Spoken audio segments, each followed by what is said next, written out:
होता है, हम लोग डेटा एंट्री के बारे में सुनते रहते हैं। तो डेटा एंट्री क्या होता है कि कोई भी हमारे पास एक कंपनी का डेटा है या किसी कॉलेज का, स्कूल का, उसमें उसको हमें एंट्री करना होता है। तो इसके लिए हम लोग दोस्तों क्या करते हैं, उसके लिए हम एक्सेल यूज करते हैं। मोस्टली क्या होता है, हम लोग एक्सेल में जैसे कि हम लोग यूज करते हैं तो हम लोग मैनुअली एंट्री करते हैं। तो आज मैं आप लोगों को सिखाऊंगा कि हम लोग मैनुअल एंट्री ना करके हम लोग एक ऑटोमेटिक फॉर्म कैसे क्रिएट करते हैं, ताकि हम लोग एंट्री करके जस्ट क्लिक करेंगे और हमारा डेटा एंटर हो जाएगा। ठीक है, तो दोस्तों चलिए हम लोग वीडियो को स्टार्ट करते हैं। जैसे कि आप यहाँ पे सामने देख भी रहे हैं कि मैंने एक यहाँ पे कंप्लीट फॉर्मेट बनाया हुआ है, जिसमें हम लोग जब सेल्स पे क्लिक करते हैं तो यहाँ पे एंट्री सेल में चली जाती है, जब परचेज पे क्लिक करते हैं एंट्री परचेज पे चली जाती है। तो ये फॉर्म हम लोग कैसे क्रिएट करते हैं, उस पर हम लोग कैसे ऑटोमेशन चलाते हैं, ठीक है, ये हम लोग आज सीखेंगे दोस्तों। चलिए वीडियो स्टार्ट करते हैं। वीडियो स्टार्ट करने से पहले अगर आप लोग हमारे चैनल पर नए हैं तो दोस्तों हमारे चैनल को सब्सक्राइब करें। तो हम लोगों ने क्या किया, एक शीट ली है और यहाँ पे हम लोग कुछ अपनी एंट्रीज कर लेते हैं। जैसे मैंने ले लिया यहाँ पे डेट ले लिया और मैंने यहाँ पे नेम ले लिया है, प्रोडक्ट का नाम लिया है, क्वांटिटी लिया है और हम लोग यहाँ पे प्राइस ले लेंगे और उसका अमाउंट ले लेते हैं। तो 3 से हम लोग इसे एंट्रीज कर लेते हैं। अब एक काम करते हैं, हम लोग इसको नेम की जगह दोस्तों कर लेते हैं, इसको कस्टमर नेम हम लोग इसको कर लेते हैं। ठीक है, कस्टमर नेम हमने इसको कर लिया।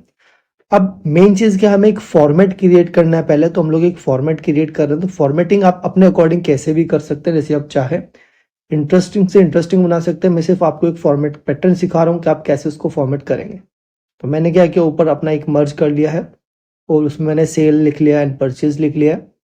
और जो आपको सेम सेल के अंदर लाइन ब्रेक करनी होती है दोस्तों, हम लोग ऑल्ट प्लस एंटर करते हैं। ध्यान से समझिएगा, ऑल्ट प्लस एंटर करेंगे तो वो उसी सेल के अंदर क्या होता है, लाइन ब्रेक हो जाएगा। जैसे मैंने ऑल्ट प्लस एंटर किया तो डेटा, अब मैं यहाँ पे लिखता हूँ डेटा एंट्री, यानी सेल एंड परचेज का मैंने यहाँ पे एक बॉक्स बना लिया। और अब क्या करते हैं, हम लोग इसको थोड़ा टॉप पे कर देते हैं, सेंटर पे कर देते हैं, थोड़ा इसका साइज बढ़ा देते हैं और इसको हम लोग बोल्ड भी कर लेते हैं, ताकि वो थोड़ा एक इंप्रेशन सा नजर आए, एक इंप्रेसिव नजर आए। अब मैं क्या करता हूँ, थोड़े से ऊपर सेल्स इंसर्ट कर लेता हूँ। तो सेल इंसर्ट करने के लिए क्या होता है, किसी भी रो पे क्लिक करेंगे और control shift equals to press करेंगे तो वहां पर क्या होगा, हमारे नए सेल्स इंसर्ट हो जाएंगे, यानी रो या कॉलम्स हमारे इंसर्ट हो जाएगी। हम लोग कंट्रोल प्लस ए करके पूरी शीट को कलर दे देते हैं ताकि वो ब्लैंक शीट हमें नजर आए। और जितना एरिया हमारा फॉर्म एरिया है, मतलब जो हमारा एंट्री एरिया है, उतने एरिया को सिलेक्ट करके हम लोग व्हाइट कलर दे देते हैं। आप कुछ भी दे सकते हैं जो आप चाहें। तो इस तरह से हमने दिया। अब इसको भी हम लोग थोड़ा और अट्रैक्टिव बनाने के लिए बॉर्डर्स लगा लेते हैं। उन सब पर भी हम लोग क्या करते हैं, ऑल बॉर्डर्स यूज कर लेते हैं। अब क्या करते हैं, हम लोग थोड़े से अपने रोज और इंसर्ट करते हैं और यहाँ से अब मुझे इन दोनों सेल्स को थोड़ा कम करना है और इसको इंप्रेसिव बनाने के लिए, तो यहाँ से हम लोग इसकी विड्थ को कम कर देंगे। फॉर्मेट में जाके विड्थ हम लोग इसकी 3 कर देंगे, तो कॉर्ड जो साइड्स हैं वो कम हो गई। और अब हम लोग क्या करते हैं, टॉप में हम लोग एक अपना एक हेडिंग क्रिएट कर लेते हैं। ठीक है, जैसे हम लोग एक हेडिंग क्रिएट कर रहे हो, हम लोग इस तरह से कर ले। तो मैंने सारे सेल्स, कुछ सेल्स को सेलेक्ट किया, सेलेक्ट करने के बाद मैंने उनको मर्ज कर दिया है और मर्ज करने के बाद उनको बैकग्राउंड कलर दे दिया है। और बैकग्राउंड में हम लोग यहाँ पे इसको मर्ज करके लिख लेते हैं, लाइक मैंने ऑटोमेटिक लिख लिया यहाँ पे। इसको बोल्ड करते हैं, सेंटर में करेंगे और उसका साइज हम लोग बढ़ा देंगे। थोड़े से मर्ज सेल हम लोग और मर्ज कर लेते हैं ताकि सेंटर में दिखाई दे हम लोगों को। ऐसे हम लोग करेंगे, सिलेक्ट किया। ठीक है, तो अभी एक फॉर्मेट आपको नजर आ रहा है कि हम लोग एक शीट से किस तरह से एक फॉर्मेट में इसको हम लोग चेंज कर रहे हैं। अब हम लोग साइड में क्या करते हैं, यहाँ पर हम लोग कुछ भी शेप ले लेते हैं। आप कुछ भी एक एज एक बटन की तरह काम करना हम लोगों को, तो उसके लिए हम लोग क्या करते हैं, शेप ले लेते हैं। पहले हम लोग क्या करते हैं, इनके शीट के नाम चेंज कर देते हैं।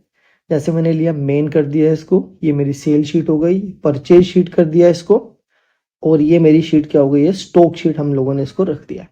यानी जहां पर मेरे बैलेंस स्टॉक रहेंगे कि मैंने सेल कितना किया, परचेज कितना किया और मेरा स्टॉक इन हैंड कितना है। ठीक है दोस्तों, तो हम लोग क्या करते हैं, मेन शीट पर आ जाते हैं। अब यहाँ मैंने 2 शेप ली है। एक शेप ली, उसको मैंने यहाँ पे डुप्लीकेट बना लिया, चाहे आप उसको control plus C, control plus V भी कर सकते हैं। और राइट क्लिक करके एडिट टेक्स्ट मैंने कर लिया। अब यहाँ पर पहले मैं परचेज के लिए बना रहा हूँ, तो मैं यहाँ पे पहले परचेज लिखूंगा, परचेज।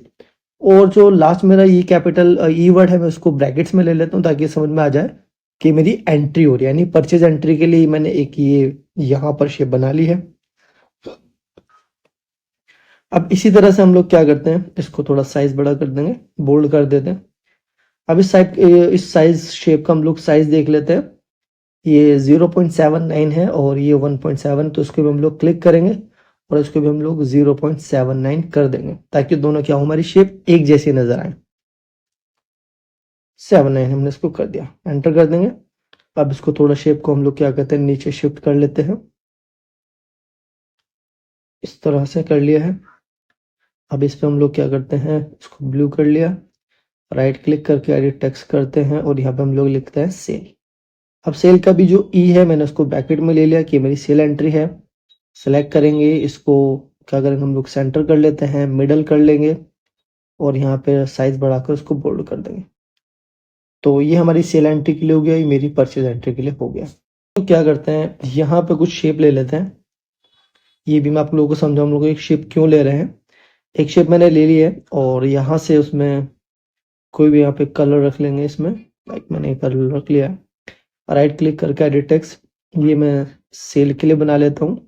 इसके लिए हम लोग इसलिए करेंगे ताकि हम लोग क्या करते हैं, जब हम लोग शीट को स्विच करेंगे तो हम डायरेक्टली जब इन पे बटन पे क्लिक कर देंगे तो डायरेक्टली उसी शीट में शिफ्ट हो जाएगा, यानी हमें उस शीट पर क्लिक करने की जरूरत नहीं पड़ेगी। तो मैंने इस तरह सेल के लिए बना लिया है और इसी तरह मैं सेल को उसको कॉपी करके सेल की जगह मैंने परचेज के लिए बना लिया है। और इसी तरह फिर हम लोग इसको कॉपी करके हम लोगों ने इसको स्टॉक इन हैंड के लिए बना लिया, यानी मेरा स्टॉक हो जाएगा। तो 3 शीट है, मैंने 3 बटन बना लिए हैं, एक सेल के लिए, एक परचेज के लिए और एक स्टॉक के लिए। अब तीनों को सेम हमें अलाइनमेंट में लाने के लिए कंट्रोल की होल्ड करके सेलेक्ट करेंगे और अलाइनमेंट हम लोग उनको मिडल कर देंगे तो हमारी एक रेंज में आ जाएंगे और डिस्ट्रीब्यूटेड वर्टिकल कर देंगे हम लोग। तो ये हमारा एक फॉर्मेट कंप्लीट तैयार हो गया। अब हम लोगों को क्या करना है, तो उसके लिए हम लोग पहले अपनी शीट पे 1 बाय 1 हम लोग, जैसे सेल की शीट है और इन वैल्यूज को भी हम लोग क्या करते हैं, मेन हेडिंग्स पे लाके मैंने यहाँ पे क्लिक किया, उसको पेस्ट कर दिया। इसी तरह परचेज पे हम लोग उसको पेस्ट कर देंगे। दोनों पे हम लोगों ने क्या कर दिया, इसको कर दिया। तो अब आ जाएंगे हम लोग अपनी शीट पर। तो अब मेरी दोनों तरफ हेडिंग्स बनी हुई हैं, तो अब मुझे क्या करना है, यहाँ पे उनको ऑटोमेटिक कैसे चलाएंगे इसको हम लोग। तो अब हम लोग क्या करते हैं दोस्तों, हमें मैक्रो चलाना है। तो मैक्रो चलाने के लिए सबसे पहले हमें अपने क्या होता है, एक्सेल के अंदर क्या चाहिए, डेवलपर ऑप्शन चाहिए। अब क्या होता है कि कई बार अगर आप लोग न्यूली एक्सेल इंस्टॉल किया तो वहां पे आपको डेवलपर ऑप्शन नहीं मिलता। तो वो डेवलपर ऑप्शन लाने के लिए हम लोग क्या करते हैं, अपने कहीं भी ऊपर जहां हमारे होम, इंसर्ट, पेज लेआउट के ऑप्शंस नजर आ रहे हैं वहां पर राइट क्लिक करेंगे। राइट क्लिक करने के बाद यहाँ पे देखेंगे, आप जाएंगे कस्टम रिबन पे। कस्टम रिबन पे क्लिक करेंगे तो यहीं पे आपको राइट हैंड साइड में आप देख रहे हैं डेवलप ऑप्शन आपको नजर आ रहा होगा। अगर आपके डेवलपर ऑप्शन पे चेक मार्क नहीं लगा हो तो आप चेक मार्क इसको लगा लेंगे। ठीक है दोस्तों, ऐसे मैंने चेक मार्क लगाया और अब इसको ओके कर देंगे। तो ये हमारा डेवलपर ऑप्शन आ जाएगा। अब हम लोगों को इसमें क्या करना, मैक्रो चलाना होता है। तो सबसे पहले मैक्रो समझते हैं क्या होता है। यहाँ पे हम लोग एक एंट्री करके रख लेते हैं। तो बेसिकली मैक्रो क्या काम करता है कि जो भी आप वर्क करते हो उसको ऑन करने के बाद ये वो स्टेप्स को रिकॉर्ड कर लेता है। ठीक है, ये उन सारे स्टेप्स को रिकॉर्ड करता है जो आप कर रहे हैं। तो इसलिए बहुत ही ध्यान से समझना है कि मैक्रो कैसे चलाया जाता है, क्योंकि अगर आप मैक्रो में एक स्टेप भी गलत कर देते हैं तो वो मैक्रो प्रॉपर काम नहीं करता और आपकी एंट्रीज नहीं होंगी। तो इसलिए हमें बड़ा ध्यान से समझना है। ये मैंने एक एंट्री यहाँ पे करके रख ली है। ये मेरे प्रोडक्ट हैं, सुमन कस्टमर नेम है मेरा। ठीक है, ये प्रोडक्ट हो गया, क्वांटिटी मैंने यहाँ पे सब ले लिया। अब कैसे करना है, पहले आपको क्लिक कहीं और रखना है। क्लिक कहीं पर भी शीट में आप क्लिक रख लीजिए, कहीं भी, एनीवे। अब हम लोग यहाँ पे मैक्रो पे क्लिक करेंगे। हम लोग रिकॉर्ड मैक्रो पे जाएंगे, क्लिक किया। अब ये मेरा मैक्रो सेल के लिए, तो मैं यहाँ पे इसको सेल लिख देता हूँ और ओके कर देंगे। उसके बाद अपने फर्स्ट सेल को सारे को हम लोग सिलेक्ट करके कॉपी कर लेंगे और सेकंड शीट पे जाएंगे। अब दोस्तों सेकंड शीट पे जाने के बाद क्लिक करेंगे, डायरेक्टली पेस्ट नहीं करना है।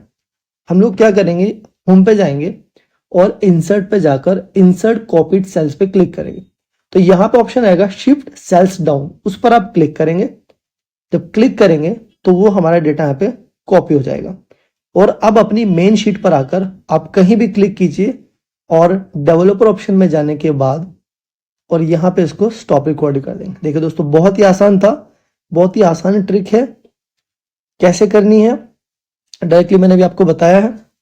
अब क्या करना है, हम लोग एक बार क्लिक करके भी देख लेंगे कि हमारी एंट्री काम की है या नहीं की है। ठीक है, तो उसके लिए हम लोग क्या करेंगे, यहाँ पे एक नेम चेंज कर लेते हैं अपना, कोई भी सुमन की जगह मैं कोई भी दूसरा एक नाम रख लेता हूं। जैसे कि मैंने यहाँ पे रिहान लिया और क्वांटिटी चेंज कर देते हैं हम लोग, कुछ भी क्वांटिटी रख देंगे इसकी। ठीक है, हमने क्वांटिटी यहाँ पे चेंज कर दिया और उसका प्राइस चेंज कर दिया। अब क्या करेंगे हम लोग, क्लिक कहीं और रखेंगे, परचेज के लिए बना रहे हैं, रिकॉर्ड मैक्रो पे क्लिक करेंगे, इसको मैं परचेज के लिए देता हूं, मैंने PUR से दे दिया परचेज। सेलेक्ट करेंगे सेल्स को, कॉपी करेंगे Ctrl+C से और अपनी परचेज वाली शीट में आने के बाद सेम चीज क्लिक करेंगे और अपने होम पे जाएंगे, इंसर्ट पे जाएंगे और इंसर्ट सेल्स में शिफ्ट सेल्स डाउन को सिलेक्ट करके ओके कर देंगे। इससे होगा क्या दोस्तों कि जब भी कोई आप सेल कॉपी पेस्ट करोगे तो वो उस रो के नीचे ही शिफ्ट होगा। सेल शिफ्ट का मतलब ये होता है दोस्तों कि वो उसके नीचे ही इंसर्ट करेगा। एग्जाम्पल, अब जैसे मैंने काम हो गया, अब मैं यहाँ पे कुछ भी एक एंट्री नहीं करके देखता हूँ कि ये मेरी काम करिए नहीं करिए, तो मैं अब मैक्रो पहले इसको असाइन कर लेंगे, राइट क्लिक करेंगे और यहां पर आता है आपका असाइन मैक्रो, हाइपरलिंक के नीचे आप असाइन मैक्रो देख रहे हैं और सेल को हम लोग ओके कर देंगे। इसी तरह परचेज पर राइट क्लिक करेंगे, असाइन मैक्रो पे क्लिक करेंगे और यहां से हम लोग परचेज पे क्लिक करके ओके कर देंगे। तो अब दोनों मैक्रो मेरे क्या हो गया, शेप पर असाइन हो चुके हैं। अब देखते हैं हम लोग इनको चलाकर, हम लोग कोई भी एक नई एंट्री कर लेते हैं। यहाँ पे मैं नाम चेंज कर लेता हूं, लाइक मैंने सोनू लिखा, प्रोडक्ट मैंने ओप्पो ले लिया है और क्वांटिटी हम लोग कुछ भी ले लेंगे, जो भी आप लोग क्वांटिटी लेना चाहें अपने अकॉर्डिंग क्वांटिटी सेट कर देंगे हम लोग। उसका प्राइस सेट कर लेंगे हम लोग, जैसे हमने प्राइस ले लिया है। और अब हम लोग क्या करते हैं, जैसे मेरी परचेज की एंट्री है तो परचेज जैसे क्लिक करेंगे तो आप देखो स्क्रीन आपकी ब्लिंक हो रही है। तो जैसा आप देखेंगे, देखिए सोनू की हमने 4 बार क्लिक किया तो 4 बार यहाँ पर एंट्री सोनू की हो गई है। यानी क्या हो गया, मेरी ऑटोमेटिक एक क्रिएट हो गया है फॉर्म कि मैं एंट्री करूंगा और परचेज पे या सेल पे जैसे ही क्लिक करूंगा तो वो क्या हो जाएगा मेरा, यहाँ पर जैसे मैं क्लिक करूंगा तो मेरी सारी एंट्रीज मेरी वहां पे सेव होती रहेंगी और वो सारी की सारी नीचे शिफ्ट होती जाएंगी 1 बाय 1। यानी जो नई एंट्री होगी वो ऊपर, तो पुरानी एंट्री होती जाएंगी वो धीरे धीरे मेरी क्या हो जाएंगी दोस्तों, नीचे आती जाएंगी। जैसे क्लिक किया तो देखो आप दूसरी एंट्री इसके नीचे आ रही है। इसी तरह से हम लोग काम करते हैं इसमें। यहां तक आप लोग समझ गए होंगे दोस्तों, होप। अब हम लोग क्या करते हैं, हम लोग जो हमने सेल परचेज एंड स्टॉक के जो हमने बटन बनाए हैं, अब हम लोग क्या करेंगे, अब इनका हम लोग लिंक क्रिएट कर लेंगे दोस्तों। ठीक है, तो हम लोग सेल पे इस तरह सेल के बटन पर राइट क्लिक करेंगे और हाइपरलिंक पे जाएंगे और यहाँ पे शीट पे जो हमारी क्लिक था उस शीट पे हम लोग क्लिक करेंगे, यानी हम सेल वाली शीट पे हमने क्लिक किया। अब हम लोग क्या करेंगे, जो हमने बटन बनाया था पहले हम लोग क्या कर लेंगे, सारे बटन को कॉपी करके यहाँ पर भी ले आएंगे ताकि हमारे बटन लिंक के थ्रू बन जाए। यानी मैं कोई भी एक बटन ले लूंगा, राइट क्लिक करके पहले असाइन कर लेते हैं परचेज के लिए, परचेज वाली शीट पर हमने लिंक बना दिया है। स्टॉक वाले बटन पर राइट क्लिक करेंगे और उसको भी हम लोग हाइपर लिंक से स्टॉक पे चले जाएंगे। ओके, तो जैसे क्लिक कर रहे हैं आप देख रहे हैं यहाँ पे हमारे तीनों बटन एक्टिव हैं। अब मैं सेल शीट पर क्या करता हूँ, कॉपी करता हूँ। मैंने बटन को कॉपी कर लिया है और यहाँ पर लाकर राइट क्लिक करके पेस्ट कर दिया, Ctrl+C से पेस्ट कर दिया। अब मैं यहाँ पे क्या करता हूँ, तो मेन कर देता हूँ उसको और इसका लिंक क्रिएट कर देता हूँ मेन के साथ। यानी कि मुझे क्लिक करने की जरूरत नहीं रहेगी, मैं यहां से क्लिक करूंगा वो उस शीट में शिफ्ट हो जाएगा और वहां से क्लिक करूंगा मेरे क्या होगा, मेन शीट में आ जाएगा। इसी तरह मैंने 1 बाय 1 सारे अपने बटन्स को कॉपी कर लिया और मेन शीट पे यहाँ पे मैं ले आया उसको। अब बात करते हैं हम लोग स्टॉक्स की, तो यहाँ पे स्टॉक कैसे मेंटेन करेंगे। ठीक है, तो ये तो मेरे बटन क्रिएट होगी, मेरा फॉर्म पूरा जनरेट हो चुका है। अब हम लोग स्टॉक के लिए क्या करेंगे, फॉर्मूला चलाएंगे। बहुत ही ध्यान से समझना है, बहुत ही इंपॉर्टेंट फॉर्मूला भी है, एक्सेल के इंपॉर्टेंट फॉर्मूले में आता है ये। और इसके ऊपर हम लोग ऑलरेडी एक वीडियो बना चुके हैं, लिंक मैंने डिस्क्रिप्शन में डाल दिया, वहां से जाके वीडियो को देख भी सकता है। तो पहले हम लोग क्या करते हैं, यहाँ पे अपनी हेडिंग्स क्रिएट कर लेंगे कि मेरे पास प्रोडक्ट कितने और क्वांटिटी कितनी है। एग्जाम्पल मैं यहाँ पे ओप्पो का ले लेता हूँ कि ओप्पो की मेरी कितनी क्वांटिटी है। तो अब मुझे क्या निकालना है, टोटल परचेज से टोटल सेल कर देंगे तो उसका हम लोग क्या करते हैं, हमारा स्टॉक इन हैंड आ जाएगा। तो पहले हम लोग परचेज शीट के लिए चलाएंगे equals to sum if. Formula ध्यान से समझेंगे दोस्तों, सम इफ फॉर्मूला है, सम इफ की हमने ऑलरेडी एक अलग से वीडियो बनाई हुई है, आप वहां पे जाके देख भी सकते हैं। सम इफ चलाया तो रेंज के लिए बोला है, तो हम लोग सबसे पहले रेंज पे जाएंगे, अपने क्या करेंगे, हम लोग परचेज वाली शीट पे जाएंगे दोस्तों। परचेज में जाके हम लोग अपने प्रोडक्ट को क्लिक करेंगे। मैंने पूरे सी सेल पे क्लिक कर दिया, सी कॉलम पे, तो सारे सेल्स उसने सेलेक्ट कर लिए हैं। अब कॉमा लगाएंगे। अब इस लिस्ट में मुझे जो चाहिए रिजल्ट वो ओप्पो का चाहिए, तो उस सेल पे क्लिक कर लेंगे, फिर कोमा लगाएंगे। अब ऑप्शन आ रहा है सम रेंज।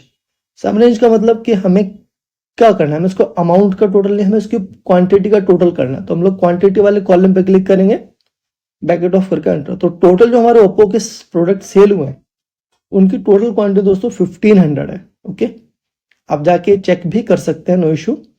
अब हम लोगों को क्या करना है कि इसमें माइनस करना है। माइनस किसको करना है हम लोगों को? सेल को। तो इसी फॉर्मूले को डबल क्लिक करके एडिट करेंगे और जहां फॉर्मूला कंप्लीट हो रहा है वहां पे माइनस लगाएंगे और अगेन समिफ लगाएंगे। समिफ के बाद हम लोग रेंज को अपनी दोबारा सेलेक्ट कर लेंगे। अब सेल के लिए लगाना तो सेल वाले सेल पे जाएंगे शीट पर, और यहां से हम लोग अपने पहले प्रोडक्ट वाले कॉलम पे क्लिक करेंगे, कोमा लगाएंगे। कोमा लगाने के बाद अब हम लोग प्रोडक्ट पे क्लिक करेंगे, यानी मेरा प्रोडक्ट कौन सा है, स्टॉक में जाएंगे और ओप्पो है तो उस पर क्लिक कर देंगे। फिर कोमा लगाएंगे, दोबारा से अपनी सेल वाली शीट पे जाकर क्वांटिटी वाले कॉलम पे क्लिक कर देंगे।